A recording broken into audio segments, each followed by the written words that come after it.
Olá, sejam muito bem-vindos ao canal do portal Direito Comparado. Meu nome é Julian Henrique Dias Rodrigues, sou advogado no Brasil e em Portugal, fundador do portal Direito Comparado, e hoje venho trazer a vocês uma informação muito importante e, ao mesmo tempo, muito atual.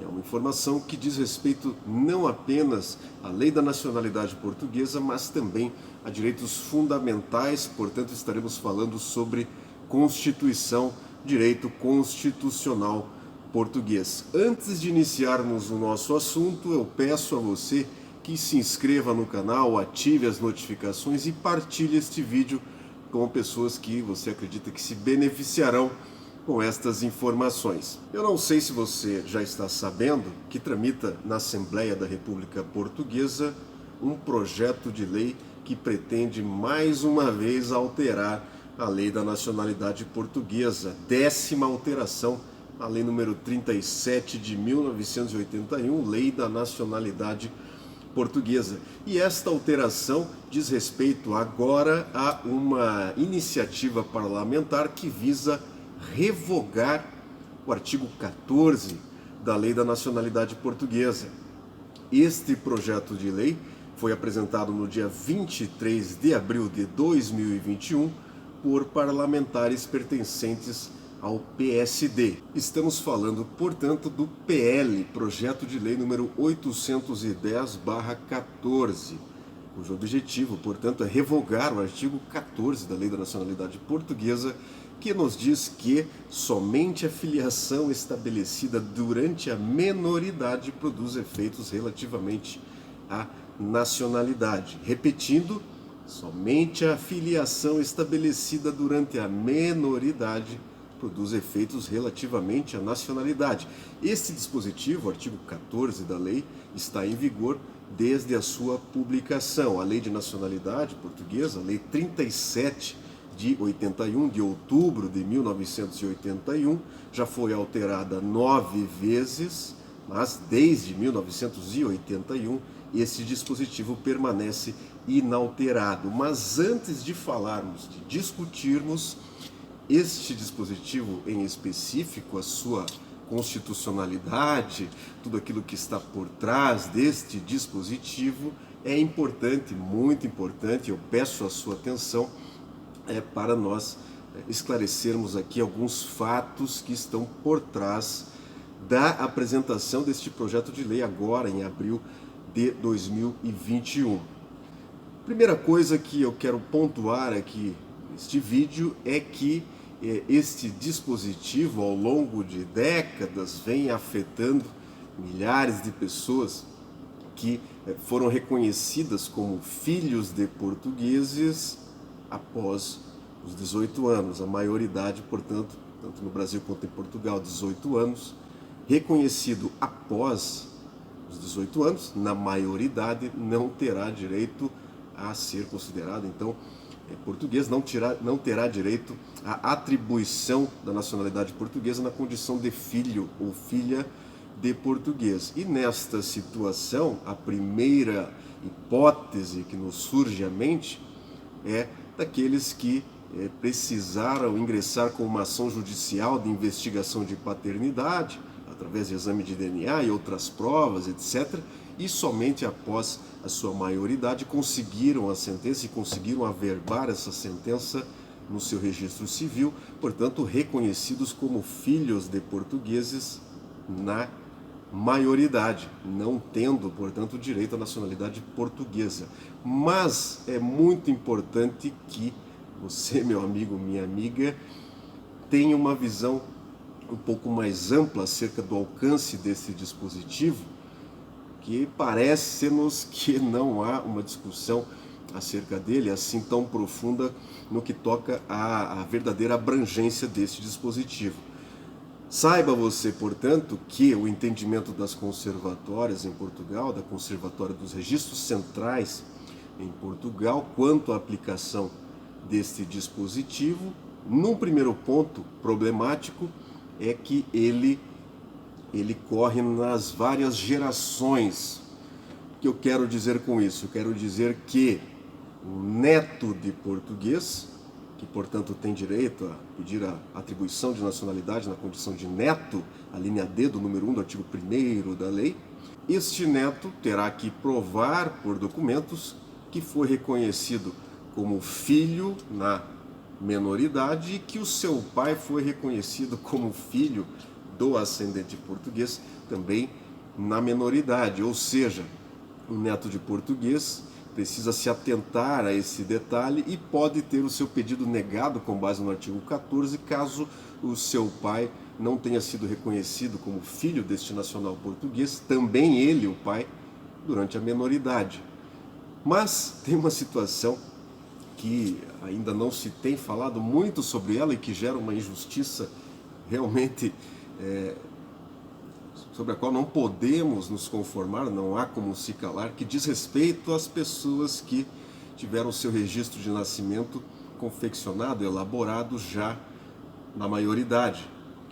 Vocês sabem, por exemplo, no caso do Brasil, que no início aí do século passado nós não tínhamos um serviço registral por todo o país e pessoas, muitas e muitas pessoas que, filhos e filhas de portugueses, não tinham nas suas localidades um registro civil, foram registradas após os 18 anos. E mesmo quando elas são registradas por pai português e mãe brasileira, ou vice-versa, né?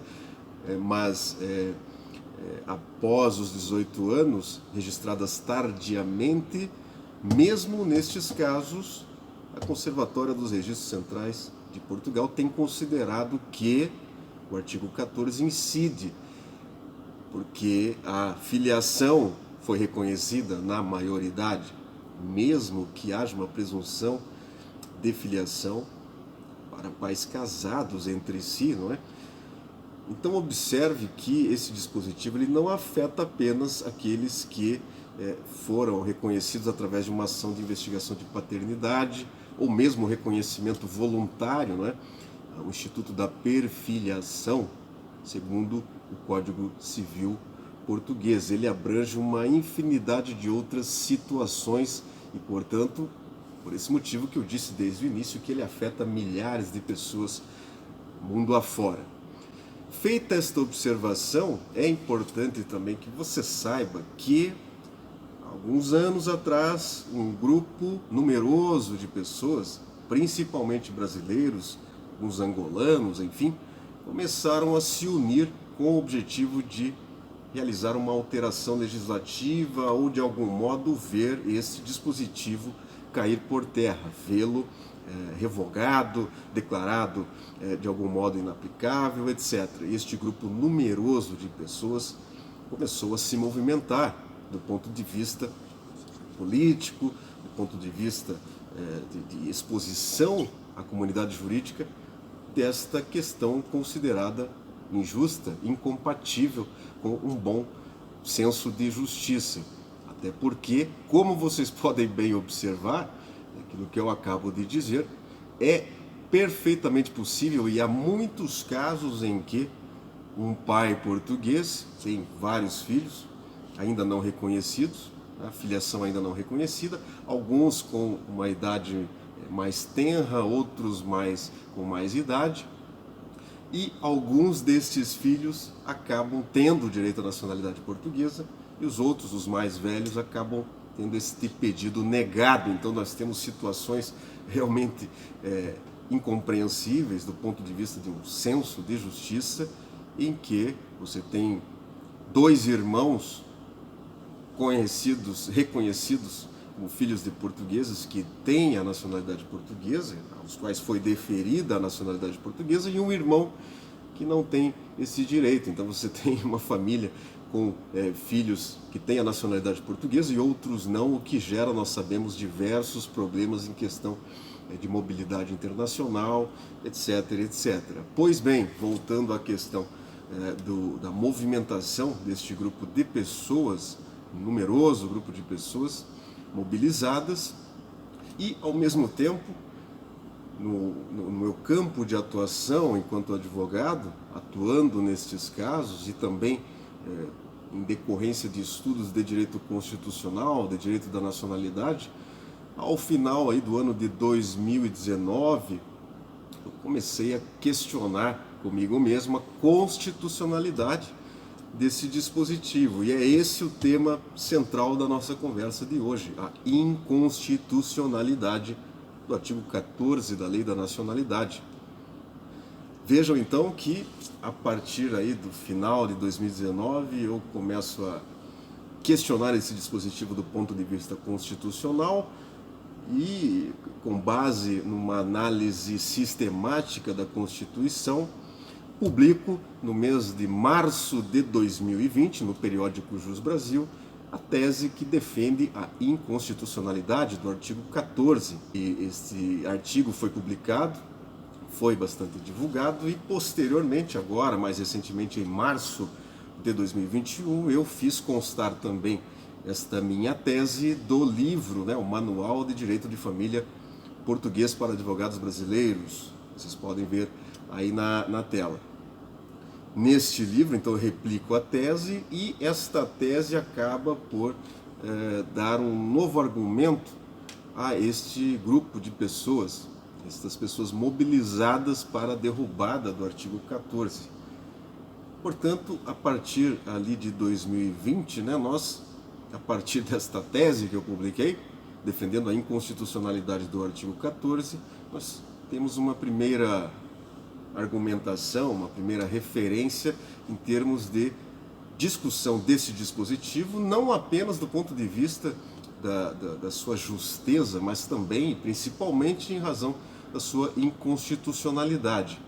Hoje, esta tese, como eu disse, se replicou, quando foi publicada, muitos não ligaram para ela, não também se importaram com as dificuldades pelas quais passavam estas pessoas afetadas pelo artigo 14, e hoje nós encontramos, felizmente, a tese sendo replicada, em que pese nem sempre tenha sido conferida a devida citação da fonte, mas o fato é que ela produziu o seu efeito, colocou em discussão a questão da inconstitucionalidade do artigo 14 da Lei da Nacionalidade, gerando depois uma referência no nosso livro em 2021.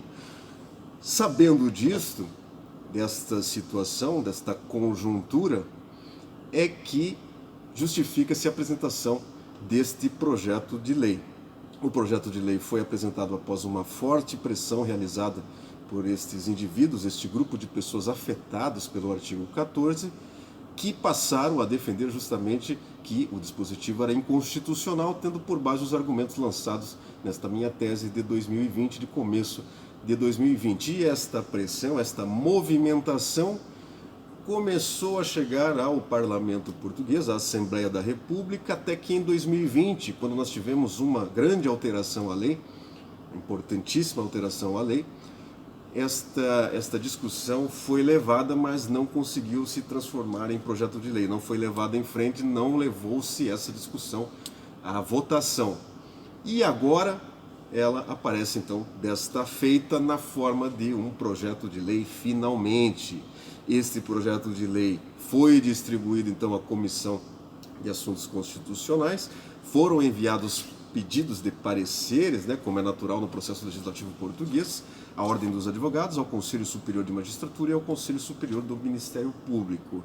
Até o momento em que eu estou realizando esta gravação, a Ordem dos Advogados já apresentou o seu parecer favorável à aprovação do projeto de lei e, neste parecer, a Ordem cita precisamente a questão da igualdade constitucional.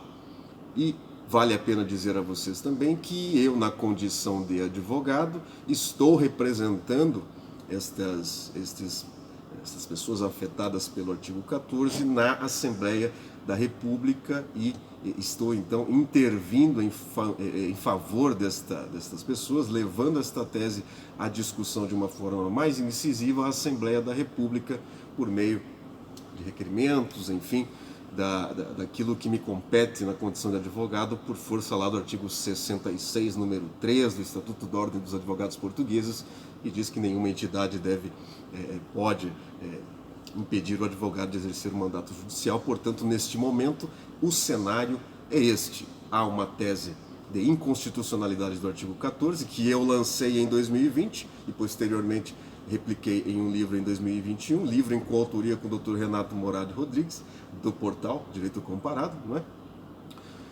E há um projeto de lei que está em tramitação e que já recebeu um dos pareceres, sendo que estes indivíduos afetados pelo artigo 14 estão sendo representados por mim, pelo meu escritório na Assembleia da República. Este é o contexto factual que é importante que você conheça para saber de que se trata toda essa discussão. E vamos então agora entrar no mérito dessa questão. Vamos discutir aqui os motivos pelos quais o artigo 14 da Lei da Nacionalidade, ele não apenas é inconstitucional, como ele se tornou obsoleto, ele se tornou manifestamente injusto. Não há mais espaço na ordem jurídica portuguesa para o artigo 14 da Lei da Nacionalidade. E é isso que eu quero discutir com vocês agora. Primeiro vamos retomar a leitura do artigo 14. Vamos ler mais uma vez o artigo 14. Vamos lá. Portanto, diz-nos o artigo 14, na sua redação de 1981, que só a filiação estabelecida durante a menoridade produz efeitos relativamente à nacionalidade. Durante esses quase 40 anos de vigência, o artigo 14 jamais foi questionado por um advogado em Portugal no que toca ao aspecto da constitucionalidade. Porém, temos algumas referências jurisprudenciais acerca do artigo 14 no que toca à sua aplicabilidade, em que pese não se fale da sua inconstitucionalidade. Mas nós temos, por exemplo, quero que vocês observem este acórdão do Tribunal Central Administrativo Sul, com sede em Lisboa, no processo 07640 de 2011. Veja-se esse trecho do acórdão que nos diz que o artigo 14 se justifica por ser um elemento presuntivamente revelador da integração sociológica e psicológica do filho na comunidade nacional do progenitor. Portanto, para os juízes, os magistrados do TCAS, o artigo 14 se impõe, ele faz sentido na medida em que se considera que se um indivíduo foi reconhecido como filho ou filha de português na menoridade, então, por ter sido reconhecido na menoridade, ele absorveu, ele captou elementos sociológicos, elementos psicológicos relacionados a uma ligação à comunidade nacional do seu pai. Este é o argumento principal que tem norteado até hoje as discussões acerca do artigo 14, o que vinha sendo o cerne da discussão até que tivesse surgido essa tese então da inconstitucionalidade do artigo 14. Agora observe você que tanto quanto ocorre no Brasil quanto em Portugal, nós temos uma presunção de filiação para os pais progenitores, casados entre si. Observe com atenção a redação do artigo 1826 do Código Civil Português, que nos traz esta presunção de filiação para os filhos concebidos na constância do casamento. Por esse motivo, se nós estamos diante de um pai, mãe portuguesa, enfim, casado entre si, pai português, mãe brasileira, eles são casados, por conta do artigo 1826 do Código Civil de Portugal, este filho naturalmente já é considerado filho do português, a filiação está presumida, não há que se discutir qualquer questão quanto à filiação. Observe também agora outros dispositivos importantes do Código Civil, o artigo 1849, artigo 1857 e 1869. Nós veremos que a filiação se estabelece através do ato voluntário de perfiliação ou por meio de uma ação especial de investigação de paternidade. Nós temos então estes dois meios de reconhecimento da filiação, mas ainda mais importante que isso é o artigo 1797, que nos diz que os poderes e deveres emergentes da filiação ou do parentesco nela fundado só são atendíveis se a filiação se encontrar legalmente estabelecida. Ponto. O estabelecimento da filiação tem, todavia, eficácia retroativa. Ou seja, se um indivíduo é reconhecido como pai de uma criança e a mãe, a criança, enfim, solicitam ali a pensão de alimentos, esta obrigação terá o seu termo, seu marco inicial com o estabelecimento da filiação. Não será possível pedir pensão alimentícia, questões obrigacionais, retroativas, mas a verdade é que não nos pode deixar mentir aqui o artigo 1797, o estabelecimento da filiação tem eficácia retroativa. Retroage a data do nascimento desta pessoa, deste filho ou filha de português. Até aqui nós estamos falando apenas do Código Civil português, não começamos ainda a falar da Constituição portuguesa, mas eu fiz essa introdução a você para que você perceba que, diante deste quadro normativo, diante destes dispositivos do Código Civil português que dizem respeito ao estabelecimento da filiação, necessariamente, obrigatoriamente, intrinsecamente, quem serão os afetados pela norma do artigo 14 da Lei da Nacionalidade são os filhos havidos fora do casamento. Afinal, se há casamento, a presunção de filiação já está estabelecida pelo Código Civil. Portanto, é importante que se destaque isto. O artigo 14 da Lei da Nacionalidade Portuguesa está no seu cerne, no seu núcleo, destinado a atingir os filhos havidos fora do casamento, com a ressalva daquelas outras questões que eu falei no início, né, da ausência do registro de da certidão de nascimento, antes dos 18 anos, etc. Mas 90% ou 99%, a maioria esmagadora dos casos de pessoas atingidas pelo artigo 14 da Lei da Nacionalidade diz respeito a esta questão. Filhos havidos fora do casamento, não há como negar que estes são os destinatários da norma, estes são os excluídos do direito à nacionalidade portuguesa em razão desta conjugação de normas da Lei da Nacionalidade Portuguesa e do Código Civil Português. Feitas essas considerações, vamos agora, antes ainda de falar da Constituição Portuguesa, lembrarmos que a Convenção Europeia dos Direitos Humanos não traz uma previsão expressa que toque muito especificamente quanto a uma questão dessa, mas traz no seu artigo 8º a questão do respeito à vida privada, à entidade familiar, como vocês podem ver da redação que está aí na tela, e o seu preâmbulo também diz respeito, menciona a questão da discriminação, da igualdade, enfim, uma convenção de direitos humanos. E temos também uma Convenção Europeia sobre Nacionalidade, assinada em Estrasburgo no ano de 1997.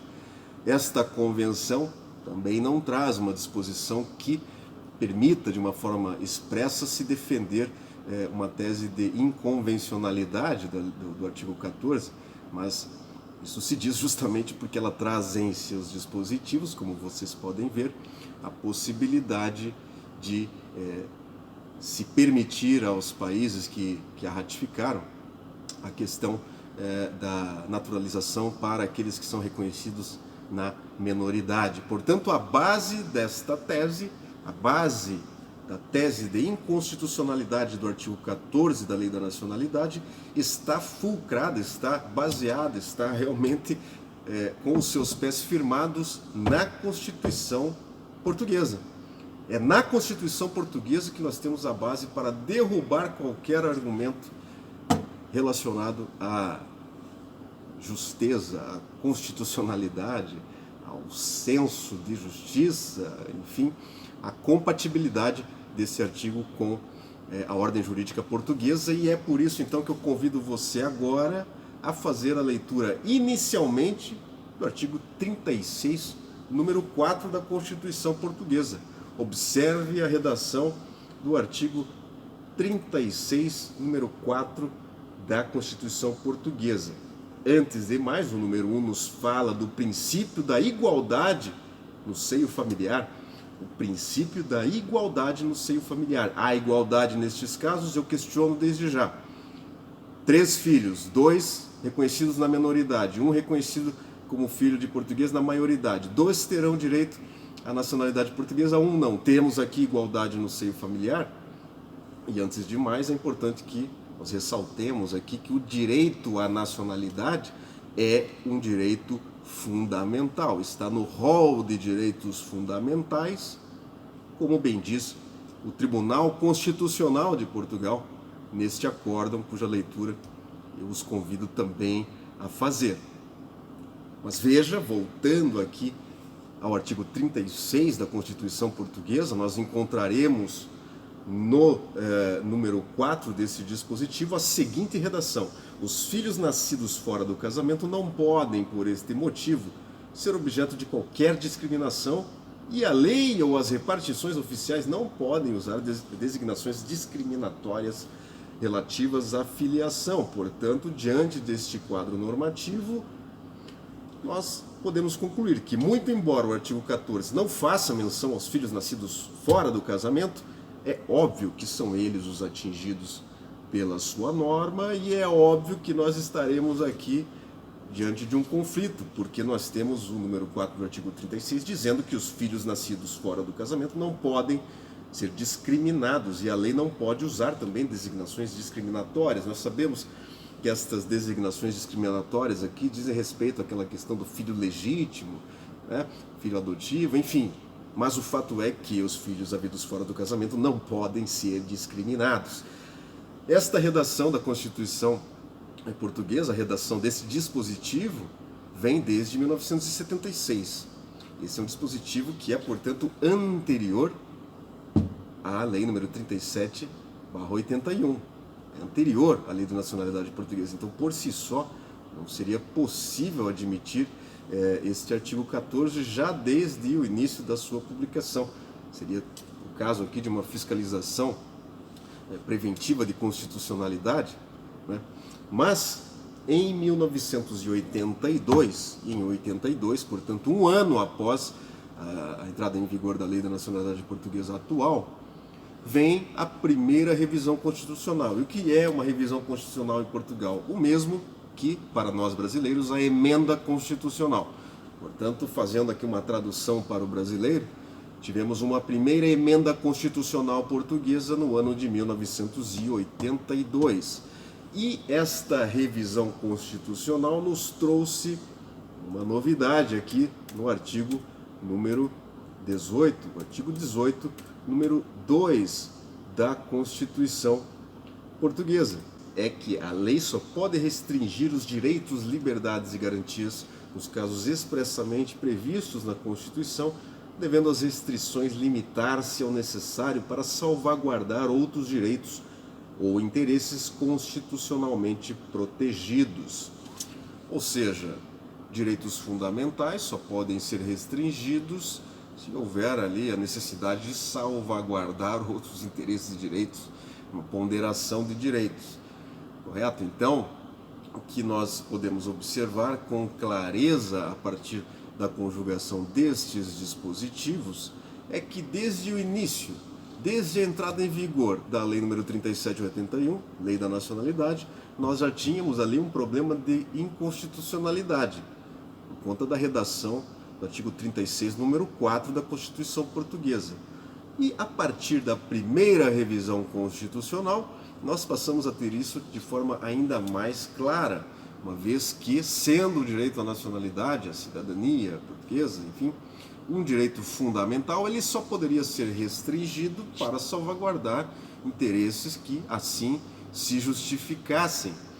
Desta forma, também parte integrante da nossa tese de inconstitucionalidade do artigo 14, que se operou aqui aquilo que em direito constitucional nós denominamos de inconstitucionalidade superveniente, ou seja, quando a lei entrou em vigor, nós podíamos até considerá-la constitucional, apesar aqui de haver grandes discussões com relação ao artigo 36, número 4, mas a partir do momento em que o artigo 18, número 2, nos diz que direitos fundamentais só podem ser restringidos excepcionalmente, entra então em discussão a grande questão: quais seriam esses direitos e interesses constitucionalmente salvaguardados pelo artigo 14, talvez aí uma então inconstitucionalidade superveniente. Seja qual for o espectro pelo qual nós observarmos, né, o prisma pelo qual nós observarmos este artigo 14 à luz da Constituição, nós vamos chegar à conclusão de que encontraremos aí sim um espectro de inconstitucionalidade incontornável. Não há como negar que o artigo 14 da Lei da Nacionalidade é incompatível com o artigo 36, número 4, e com o artigo 18, número 2 da Constituição Portuguesa. Esta é, portanto, em resumo, a base da fundamentação da minha tese de inconstitucionalidade do artigo 14 da Lei da Nacionalidade Portuguesa. Mas eu quero ir além e trazer a você aqui uma reflexão importante acerca daquilo que decorre do artigo 18, número 2. Vamos supor, então, que a jurisprudência lá, né, que nos diz que a filiação na menoridade faz com que o indivíduo absorva elementos sociais, sociológicos, psíquicos, de ligação à comunidade portuguesa, enfim. Com base nesta argumentação, eu quero trazer a você a seguinte reflexão. A partir das alterações que tivemos em 2020 da Lei da Nacionalidade Portuguesa, passaram a poder ser portugueses de origem, netos de portugueses, sem mais precisar grandes ligações à comunidade portuguesa, né? Isto se limitou agora a provar a não condenação criminal, enfim, requisitos bastante simplificados, então, em que pese ainda haja previsão acerca de ligação à comunidade portuguesa por parte dos netos, concretamente falando, materialmente falando, já não há esta exigência, né? Aquilo que se considera agora como elementos comprovativos de ligação à comunidade portuguesa já nos permite dizer que essas provas, esta ligação à comunidade já não existe, sejamos sinceros e francos. Ao mesmo tempo que houve esta mudança em 2020, houve também uma mudança que permitiu que filhos de estrangeiros que nasçam em Portugal e cujos pais estejam residindo no país há pelo menos um ano, ainda que sem documentos, ainda que sem uma autorização de residência irregular, uma residência irregular, ainda assim o critério ius soli foi privilegiado. Então os filhos de estrangeiros nascidos em Portugal, pais residindo no país indocumentados por mais de um ano, estes são portugueses de origem. E aí eu pergunto a você e trago essa reflexão à luz do artigo 18, número 2, no seguinte sentido: se o ius sanguinis, né, o critério sanguíneo de um filho de português, primeira geração, reconhecido na maioridade, sim, será que o vínculo que ele tem com o país pode ser menosprezado numa situação, numa conjuntura legislativa que permite que um neto de português, ou seja, segunda geração, ainda que nesse caso todos reconhecidos, né, na menoridade, mas a segunda geração, sem provar laços de ligação à comunidade portuguesa, pode se tornar português? Filhos de estrangeiros que não se regularizaram no país e que tiveram o filho ali no país, enfim, esses filhos são também reconhecidos como portugueses de origem, não têm o sangue português, são filhos de estrangeiros. E eu não estou, obviamente, criticando as mudanças de 2020, eu não acho injusto que os netos tenham esse direito, que os filhos de estrangeiros nascidos em Portugal tenham esse direito, mas a grande questão que se coloca hoje, em 2021, é se estas situações são permitidas pela lei, então quais são os interesses e direitos que estão salvaguardados pelo artigo 14, à luz do artigo 18, número 2 da Constituição? Quais são os interesses e direitos que estão salvaguardados e que justifiquem uma discriminação, que justifiquem discriminar o filho nascido fora do casamento em face daquele que foi nascido numa situação em que os pais têm o casamento formalizado, porque a questão também é essa, né? Se você vive, por exemplo, em união de facto, ou se é um casal, enfim, que não formalizou o casamento, simplesmente você não tem uma presunção, você pode esbarrar no artigo 14. Então, se para netos não precisam provar ligação à comunidade portuguesa, se filhos de estrangeiros podem se tornar portugueses originários, netos, segunda geração, filhos, não há sangue português, por que considerar então que há direitos e interesses salvaguardados no caso dos filhos sanguíneos de primeira geração? Ou esse artigo 14 para os filhos não salvaguarda coisa alguma, ou então nós temos, no caso das alterações de 2020, alguma incompatibilidade com os interesses e direitos nacionais. Não há como compatibilizar estas três situações. Não há como considerar que as alterações de 2020 estão de acordo com a Constituição, com o artigo 18, número 2, e que o artigo 14 não está. Não há como conciliar. Efetivamente não há como conciliar, e é por esse motivo, é por conta de todas estas questões jurídicas e constitucionais que nós estamos trabalhando de forma firme, árdua, insistente, diligenciando, perante as autoridades portuguesas, os parlamentares portugueses, no sentido de sensibilizarmos a comunidade jurídica para estas questões. Porque durante quase 40 anos, esta questão permaneceu quase que silente. Não se colocava luz sobre a questão, não se falava, olha, temos pessoas que tiveram o seu registro de nascimento realizado aos 20 anos, porque no Brasil moravam no interior do Pará, no interior do estado do Amazonas, não havia registro civil, e eles estão esbarrando no artigo 14. Eles não têm direito, por conta dessa factualidade. Nós temos pessoas que iniciaram processos de investigação de paternidade aí aos seus 14, 15 anos de idade, e a sentença, a averbação da sentença só aconteceu na maioridade. Eles não têm direito à nacionalidade. É justa essa situação? E mais, você realmente acredita que uma pessoa pode, durante a sua menoridade, ter plena consciência das consequências relacionadas ao não reconhecimento da sua filiação? Se durante a menoridade ela tem que ser representada?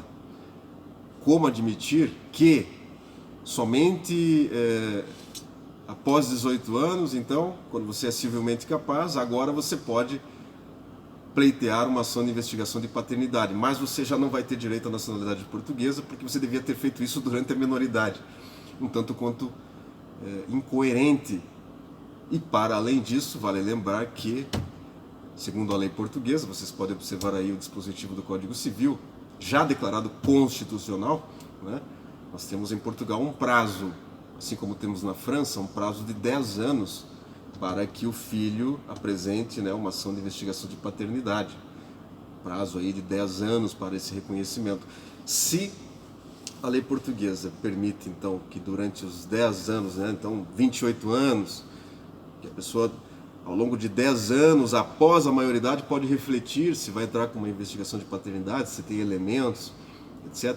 Se ela tem essa possibilidade de fazer em 10 anos, então, como justificar que um filho de nacional português, um filho de cidadã portuguesa, aí, filho ou filha de cidadão português, só será reconhecido como português se ter reconhecido a sua filiação durante a menoridade. Então, é exigir demais de um menor de idade quando se impõe a ele a consequência da retirada de um direito fundamental à nacionalidade portuguesa. Por esse motivo, meus amigos, eu encerro aqui a nossa explanação, destacando a vocês, portanto, os dispositivos do Código Civil, que estiveram aqui na base dessa argumentação, da Constituição Portuguesa, e quero deixar aqui a vocês um convite para que visitem os links que estão aqui abaixo. Vou deixar aqui no link, na descrição do vídeo, o link para o artigo, para a tese de inconstitucionalidade do artigo 14, um link para você acompanhar o processo legislativo deste PL 810/14 e mais alguns outros links importantes para que você possa, quem sabe, se você está sendo aí afetado pelo artigo 14 ou se simplesmente você se incomoda ao ver uma injustiça, se você não gosta aí de inconstitucionalidades, se você concorda com a minha tese,